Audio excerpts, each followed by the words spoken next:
বালিশ বানাচ্ছে জানো, তোর মার সঙ্গে কিছু বলিস না। হ্যাঁ মা, যা কিপটা কাপড় চাপড় দড়ি বাড়ি সব কুচে বালিশের ভিতর ঢুকিয়ে দিয়ে চালায়, আর ওগুলো সব মাথায় ফোটে। ঠিক আছে, কত নিয়েছে বলার দরকার নেই। মা আবার দামি বালিশ দেখে হার্টফুল করে নাকি সেই চিন্তা।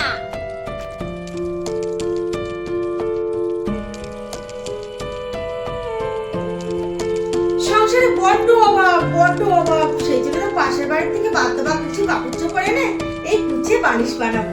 কি করবো, বড্ড অভাব। এই ওই নতুন বালিশগুলো তুই কোথায় পেয়েছিস? হ্যাঁ, হে ভগবান, বাবা তো মায়ের ভয়ে বাড়ি ছাড়া হলো, এবার মনে আমার পালা। এই জন্য তোর বাবাকে সারা বাড়িতে খুঁজে পাচ্ছি না। কত দিয়ে কিনেছিস সেটা আগে